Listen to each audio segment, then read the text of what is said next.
Something just didn't feel right. The moment Meghan Markle's team contacted the Drew Barrymore Show, what should have been a light, fun celebrity feature took a sharp turn into something much more unsettling, and it all began with a single email. Not your typical confirmation of schedule or talking points, but a lengthy document packed with strict demands that left even the most seasoned producers stunned. The mood on set shifted long before Meghan ever arrived. This wasn't a standard celebrity checklist. It felt more like a command manual disguised as a guest request. Lighting needed to be tailored to her exact specifications. Camera angles required prior approval, and every single question Drew might ask had to be cleared in advance. The spontaneous, free-flowing charm that defines Drew's show completely stifled. The crew, usually buzzing with energy on big shoot days, suddenly felt like they were preparing for a high-stakes mission where one wrong move could set everything off balance. And then came the strangest part. Everyone, from lighting techs to producers, was instructed to address her as Meghan Sussex. Not Meghan Markle, not the Duchess of Sussex, not even just Meghan. It wasn't a casual preference. It was an absolute rule. Anyone who slipped up was corrected on the spot, and not gently. For a team known for its warmth and easygoing energy, the sudden chill was jarring. A wall went up in that studio that no one had seen coming. You could almost feel the tension solidify in the air. And when Meghan finally arrived, that frost didn't melt. Crew members recall that she didn't smile, she didn't greet anyone. No eye contact, no acknowledgement, nothing. She moved through the space as if it were beneath her, as if the people adjusting her mic or perfecting her lighting were invisible. That alone was enough to sour the mood. But then the cameras turned on. The moment the red light blinked, Meghan changed completely. The distant, guarded demeanor vanished, replaced by a gentle, affectionate tone brimming with charm and gratitude. She praised Drew, gushed about the show, and even joked about her love of affection, saying she's like an octopus because she needs connection. And the hardest part? The crew had just spent the past hour watching her treat everyone around her like they didn't exist. Drew Barrymore, who spent decades earning her reputation as one of Hollywood's kindest and most genuine figures, wasn't having it. Word quickly reached her that her crew felt disrespected. To Drew, these people aren't just co-workers, they're family. So when Meghan's attitude reportedly crossed the line, Drew didn't let it slide. No sugarcoating, no passive jabs. Just honesty. Drew, we don't treat people like this here. And after that tense exchange backstage, both women walked out and delivered a flawless, glowing interview for the cameras. It was almost surreal. Meghan spoke warmly about motherhood, friendship, and the importance of being there for others. She shared sweet stories about bedtime with her kids, about sending thoughtful gifts before meetings, about bonding with women in the kitchen as if they were lifelong friends. It all sounded tender, genuine, and completely at odds with what had just happened. Because less than 15 minutes earlier, the same woman speaking so passionately about connection had reportedly walked past an entire room of hardworking people without so much as a hello. That glaring disconnect between her words and her behavior didn't go unnoticed, and soon it didn't stay contained within those studio walls. The story spread like wildfire, and once it hit the internet, the backlash came fast. Suddenly, no one was talking about Meghan's heartfelt anecdotes or her comments on motherhood anymore. They were talking about the contradiction, the hypocrisy, the backstage persona that didn't match the public image. And once Drew's fans caught wind of it, the show's online team went into full-blown damage control. Comments were locked, posts were hidden, all in an effort to contain the wave of criticism. What was meant to be a sweet, feel-good daytime segment had turned into a PR nightmare. And inside the industry, the whispers only grew louder. It wasn't just Drew's crew or her close circle who felt shaken. Other guests and insiders started murmuring too. One longtime stylist who's prepped talent for the show for years described the atmosphere that day as the coldest it's ever been. And this is a studio that's seen everyone, from beloved A-listers to controversial headline makers. But something about Meghan's presence seemed to drain the warmth right out of the room. She didn't just arrive with diva energy. She walked in like royalty in exile. Not the graceful, smiling kind, but the kind that expects silence when they pass. Even the sound engineers, the ones who've weathered Drew's most chaotic live shows and last-minute celebrity meltdowns, looked genuinely deflated by the end of the shoot. One of them said, "Crew member, it's not what she said, it's what she didn't say. Nothing. No hello, no thank you, not even a nod." The deeper people dug,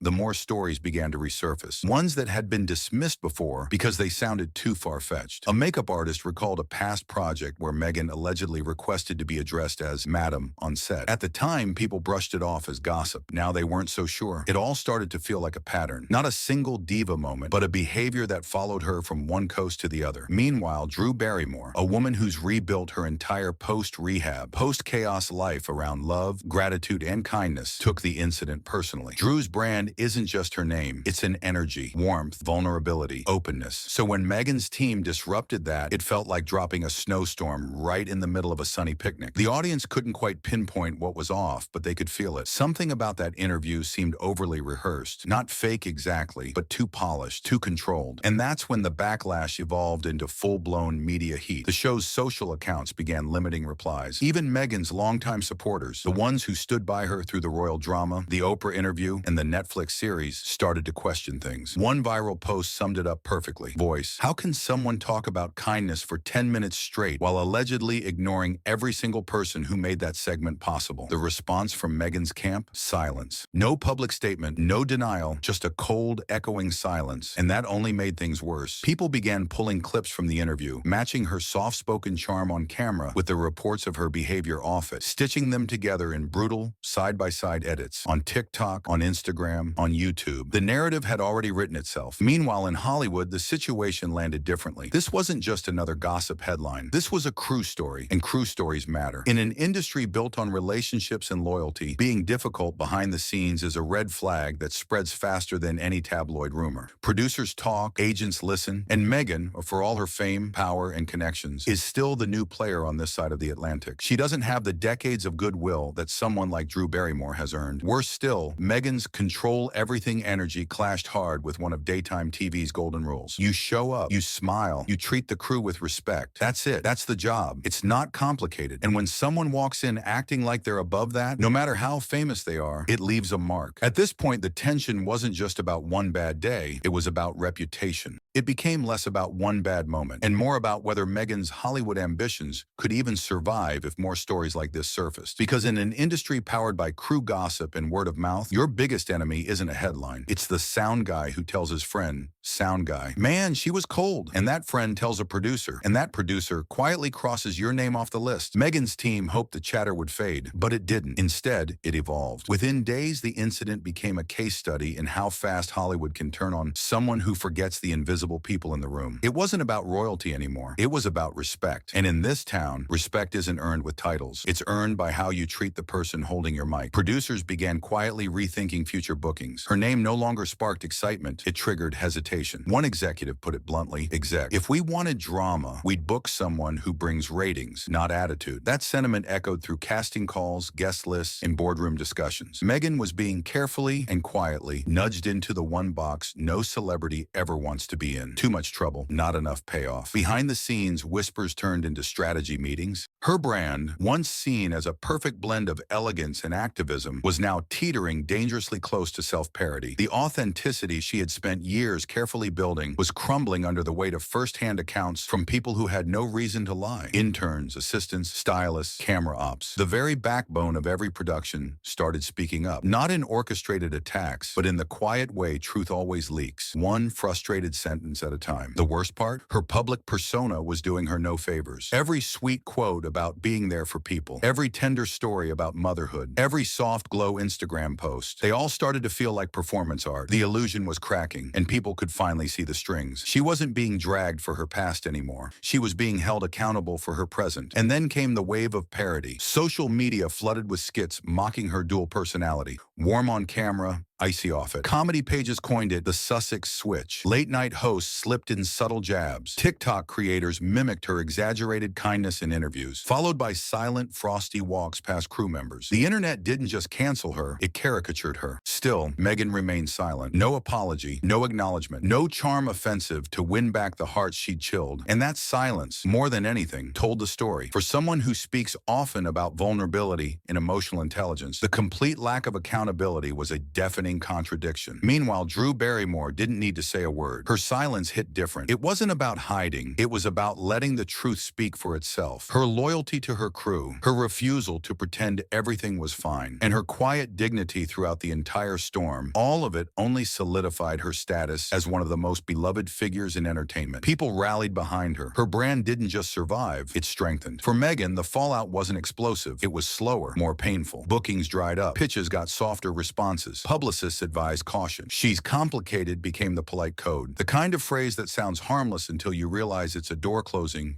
in slow motion. In the end, it wasn't the British press, the royal family, or even tabloid gossip that caused the most damage. It was something far simpler, a missed opportunity to treat people like humans. In a world that rewards charm and punishes ego, the people you ignore on your way up are often the same ones who decide how far you go. Hollywood didn't exile Meghan. She just failed to notice when the spotlight started to fade.